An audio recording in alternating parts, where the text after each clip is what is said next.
Good morning friends सकार गुरुत्वपूर्ण खबर आपण मानक स्वागत मुझे तो फ्रेंड्स प्रत्येक दिन भली बहुत गुड़ी पछा पछा खबर सहित जहाँकि पीएम किसान कालिया योजना ठू आरंभ कर राशन कार्ड ई श्रम कार्ड बड़ बड़ घोषणा यह खबर भितर रही तेणु आपण मैंने 2 मिनिट अधिक समय दे ए वीडियो को निश्चित शेष पर्यंत देखंतु कारण आज वीडियो देखापी आपन को कौन न्यूज पेपर किंबा खबर कागज देखा पड़ोनी से चलतु भाई मैंने बेसी डेरी नक भिडियो उपर नजर पकईबा तेबे नजर पकईबा पूर्व जदि आम चैनल प्रथम आसी भिडियो देखुं तेबे आम चैनल को सब्सक्राइब कर पाखे घंटी चिन्ह को दबे ऑल नोटिफिकेशन को दबे दिंतु कारण आम जिते बेले भी भिडियो छाड़बू आपण पाखे पहुँचब सर्वप्रथम नंबर 1 दशम परीक्षा फल को नहीं आसला भी बड़ खबर गत 15 तारिख 55टी मूल्यांकन केन्द्र में चली मैट्रिक उत्तर खाता मूल्यांकन कार्य इति भितरे शेष होईची।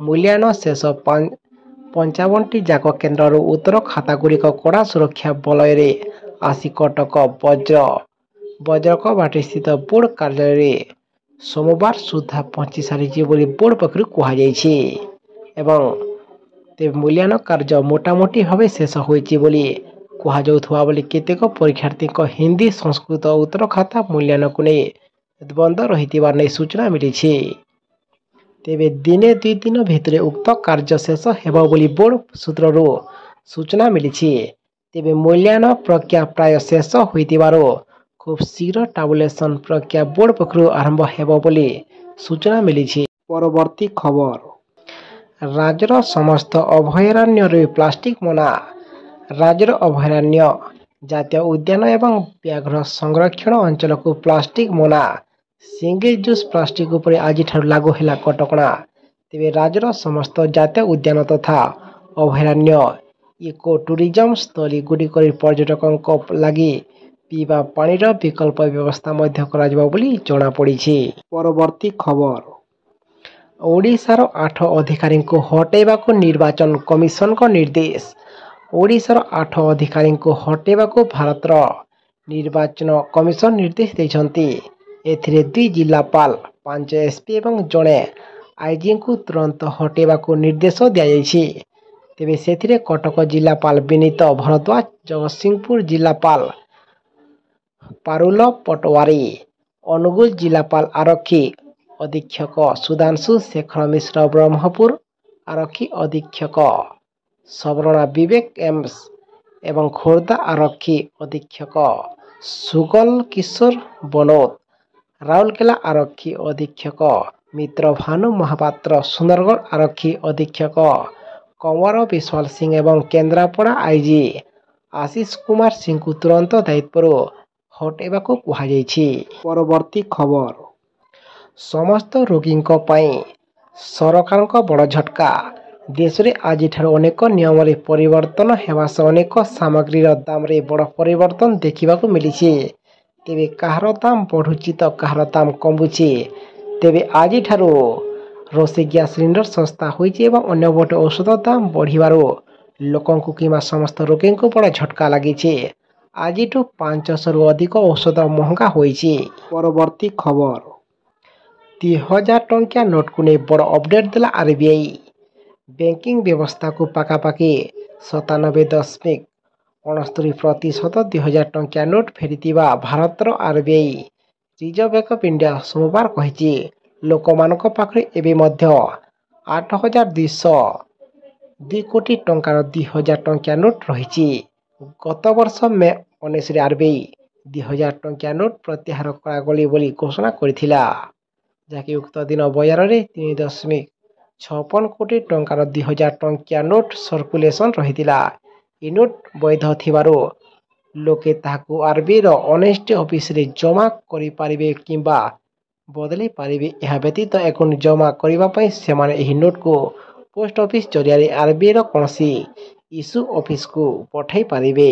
परवर्ती खबर महंगा भत्ता को नहीं आसला बे खुशी खबर पहिलारू कर्मचारी को खुशी खबर देले सरकार बढ़ेब दरमा मिलिब जबरदस्त लाभ केंद्रीय कर्मचारी वर्तमान राज्य कर्मचारी लॉटरी बाजिबाकू जाउछे सरकारी कर्मचारी ट्रेजेडी खोलिबाकू जाउछि जदि आपनक परिवार केही जणे ସରକାରୀ କର୍ମଚାରୀ ତେବେ ସେମାନଙ୍କ ପାଇଁ ଏକ ଭଲ ଖବର ରହିଛି। ସରକାରଙ୍କ ତରଫରୁ ଏକ ବଡ଼ ଉପହାର ଦେବାକୁ ପାଇଁ ପ୍ରସ୍ତୁତି ଚାଲିଛି। ଖୁବ୍ ଶୀଘ୍ର ରାଜ୍ୟ କର୍ମଚାରୀ ଏବଂ ପେନ୍ସନଭୋଗୀଙ୍କୁ ଖୁସି ଖବର ମିଳିବ। ବର୍ତ୍ତମାନ ସରକାର ଏପ୍ରିଲ ମାସରେ ଡିଏ ବକେୟା ଟଙ୍କା ହସ୍ତାନ୍ତର କରିବେ, ଯାହାର ଲାଭ ବହୁ ପରିମାଣରେ ସମସ୍ତଙ୍କୁ ମିଳିବ। ପରବର୍ତ୍ତୀ ଖବର, ବିଧାନସଭା ପାଇଁ ପ୍ରାର୍ଥୀ ଘୋଷଣା କଲା କଂଗ୍ରେସ। ଓଡ଼ିଶା ବିଧାନସଭା ପାଇଁ ପ୍ରାର୍ଥୀ ଘୋଷଣା କଲା କଂଗ୍ରେସ। ବିଧାନସଭା ପାଇଁ 49 ପ୍ରାର୍ଥୀଙ୍କ ନାଁ ଘୋଷଣା କଲା କଂଗ୍ରେସ। ନୂଆପଡ଼ାରୁ ଲଢ଼ିବେ ପିସିସି ସଭାପତି ଶରତ ପଟ୍ଟନାୟକ। ସେହିପରି 8ଟି ଲୋକସଭା ପାଇଁ ମଧ୍ୟ ପ୍ରାର୍ଥୀ ଘୋଷଣା କରିଛି କଂଗ୍ରେସ। ପରବର୍ତ୍ତୀ ଖବର, ବିମାନ ଯାତ୍ରୀଙ୍କ ପାଇଁ ଆସିଲା ଏବେ ନୂଆ ନିୟମ। ବିମାନ ଯାତ୍ରା ସମ୍ବନ୍ଧିତ ଏକ ନୂଆ ଗାଇଡଲାଇନ୍ ଜାରି କରିଛି ବିମାନ ଚଳାଚଳ ସୁରକ୍ଷା ବିସିଏସ୍। ନୂତନ ନିର୍ଦ୍ଦେଶାବଳୀ ଅନୁସାରେ ଏଣିକି ବୋର୍ଡିଂ ପରେ ଯଦି ବିମାନ ଚଳାଚଳ ବିଳମ୍ବ ହେଉଛି ତେବେ ଯାତ୍ରୀମାନେ ବିମାନବନ୍ଦରର ପ୍ରସ୍ଥାନ ଫାଟକ ଦେଇ ଯାଇପାରିବେ। ବିମାନବନ୍ଦରରେ ଅତ୍ୟଧିକ ଗହଳି ଏବଂ ଉଡ଼ାଣ ବିଳମ୍ବ ପରେ ସିଭିଲ୍ ଏଭିଏସନ୍ ସିକ୍ୟୁରିଟି ବ୍ୟୁରୋ ବିସିଏସି ଏହି ନିର୍ଦ୍ଦେଶନାମା ଜାରି କରିଛି। ପରବର୍ତ୍ତୀ ଖବର, 133ଟି ନୂତନ ପ୍ରାଣୀ ସେବା ଯାନ ଲୋକାର୍ପିତ କଲେ ମୁଖ୍ୟମନ୍ତ୍ରୀ। ମୁଖ୍ୟମନ୍ତ୍ରୀ ନବୀନ ପଟ୍ଟନାୟକ 133ଟି ନୂତନ ପ୍ରାଣୀ ସେବା ଯାନ ଲୋକାର୍ପଣ କରିଛନ୍ତି। ମୁଖ୍ୟମନ୍ତ୍ରୀ ନବୀନ ପଟ୍ଟନାୟକ ଭ୍ରାମ୍ୟମାଣ ପ୍ରାଣୀ ଚିକିତ୍ସା ସେବା କାର୍ଯ୍ୟକ୍ରମ ଅଧୀନରେ ଏହା କାର୍ଯ୍ୟକାରୀ ହୋଇଛି, ଯାହାକି କଳିଙ୍ଗ ଷ୍ଟାଡିୟମଠାରେ ମତ୍ସ୍ୟ ଏବଂ ପ୍ରାଣୀ ସମ୍ପଦ ବିକାଶ ବିଭାଗ ପକ୍ଷରୁ ଆୟୋଜିତ ଉତ୍ସବରେ ମୁଖ୍ୟମନ୍ତ୍ରୀ ନବୀନ ପଟ୍ଟନାୟକ ଏହାକୁ ଲୋକାର୍ପିତ କରିଛନ୍ତି। ପରବର୍ତ୍ତୀ ଖବର, ପୁଣି ଆଜି ନବୀନ ନେଲେ ବଡ଼ ନିଷ୍ପତ୍ତି। ଚାଷ ଆମ ଅର୍ଥନୀତିର ସାରଥୀ। ସେମାନଙ୍କୁ ସାଥିରେ ଧରି ମୁଁ ସବୁବେଳେ ରହିଛି।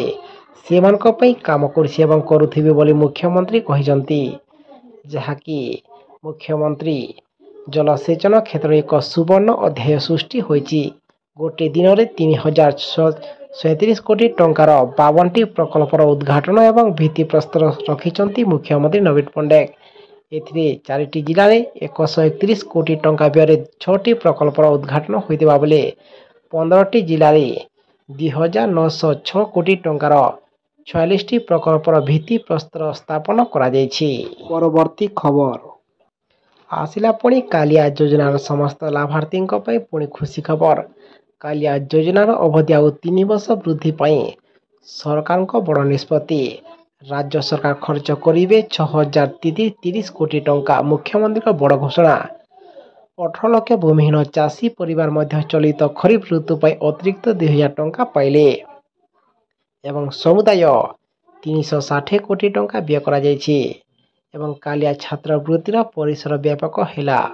ରାଜ୍ୟ ଏବଂ ରାଜ୍ୟ ବାହାରେ ବିଭିନ୍ନ ଜାତୀୟ ସ୍ତରର ସରକାରୀ ଏବଂ ଘରୋଇ ବୈଷୟିକ ଏବଂ ବୃତ୍ତିଗତ ଶିକ୍ଷାନୁଷ୍ଠାନରେ ପଢ଼ୁଥିବା ଚାଷୀ ପରିବାରର ପିଲାମାନେ ପାଇବେ କାଳିଆ ଛାତ୍ରବୃତ୍ତି ଏବଂ ଏଥିରେ ଯେଉଁମାନଙ୍କ ଟଙ୍କା ଅଟକି ରହିଥିଲା ଏବେ ଅନେକ ଏକଙ୍କୁ ପୁଣି ଏଥିରେ ଟଙ୍କା ଆସିବାକୁ ଯାଉଛି ବୋଲି ବିଶେଷ ସୂତ୍ରରୁ ଜଣାପଡ଼ିଛି ଏବଂ ଯେଉଁମାନଙ୍କ କେୱାଇସି ଅପଡେଟ୍ କିମ୍ବା କିଛି ଭୁଲ ଅଛି ତେବେ ଆପଣମାନେ ଶୀଘ୍ର ଏଥିରେ ସଂଶୋଧନ କରି ରଖିଥାନ୍ତୁ କିମ୍ବା ରଖନ୍ତୁ, ଯାହାକି ଆପଣଙ୍କୁ ପୁଣି ଯଦି ଅଟକି ଯାଇଥିବା ଟଙ୍କା ପୁଣି ଆପଣଙ୍କ ଆକାଉଣ୍ଟକୁ ଆସିବ ବୋଲି ବିଶେଷ ସୂତ୍ରରୁ ଜଣାପଡ଼ିଛି। ପରବର୍ତ୍ତୀ ଖବର, ଆସିଲା ପୁଣି ପାଣିପାଗ ସୂଚନାକୁ ନେଇ ପୁଣି ଏକ ବଡ଼ ଖବର। ଏଥର ଏପ୍ରିଲ ମାସରେ ସର୍ବାଧିକ ଦିନ ହେବ ଗ୍ରୀଷ୍ମ ପ୍ରଭାବ। ଅଧିକାଂଶ ସମୟରେ ତାପମାତ୍ରା 40 ଡିଗ୍ରୀ ପାର କରିବା ସହ ଗ୍ରୀଷ୍ମ ପ୍ରଭାବ ଅସ୍ତବ୍ୟସ୍ତ କରିବ। ଆସନ୍ତା 4ରୁ 5 ତାରିଖରେ 8ଟି ସହରରେ ହିଟୱେଭ୍ ସ୍ଥିତି ଉପୁଜିଥିବା ନେଇ ୟେଲୋ ଆଲର୍ଟ ଜାରି କରିଛି ପାଣିପାଗ ବିଭାଗ। ଦିନ ସାଙ୍ଗକୁ ବଢ଼ିବ ରାତି ତାପମାତ୍ରା। ତେବେ ଆସନ୍ତା 2 ଦିନରେ ତାପମାତ୍ରା 4 ଡିଗ୍ରୀ ବୃଦ୍ଧି ପାଇବ।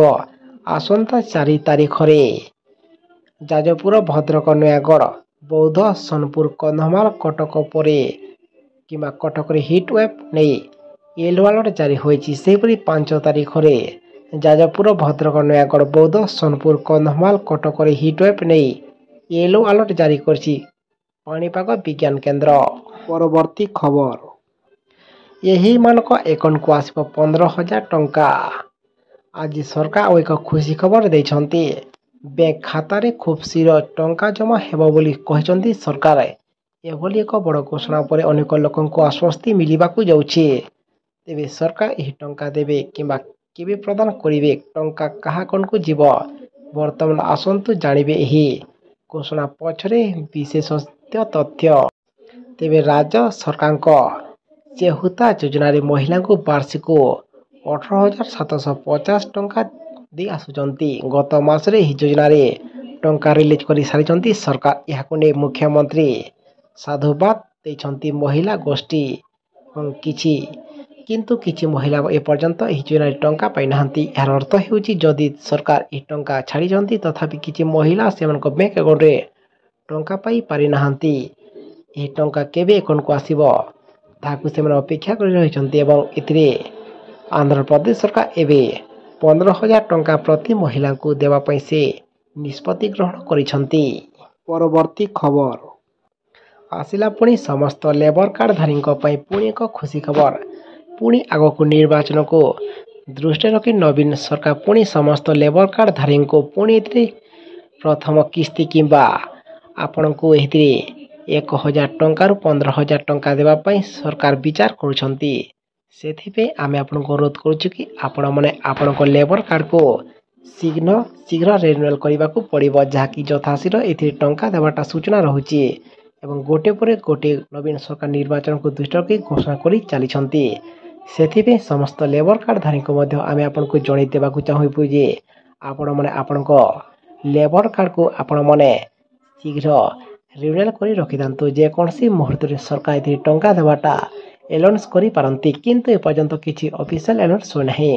ଯେଉଁଦିନ ଅଫିସିଆଲ ଆନାଉନ୍ସ ହୋଇଯିବ ଆମେ ଆପଣଙ୍କୁ ଆଉ ଗୋଟେ ଭିଡ଼ିଓ ମାଧ୍ୟମରେ ଆମ ଏ ଚ୍ୟାନେଲ ମାଧ୍ୟମରେ ଆମେ ଆପଣଙ୍କୁ ଜଣାଇଦେବୁ। ତାକୁ ଦେଖି ଆପଣମାନେ କନଫର୍ମ ହୋଇଯିବେ। ସେଥିପାଇଁ ଆପଣମାନେ ଆମ ସହ ସଦା ସର୍ବଦା ଯୋଡ଼ି ହୋଇ ରହିଥାନ୍ତୁ।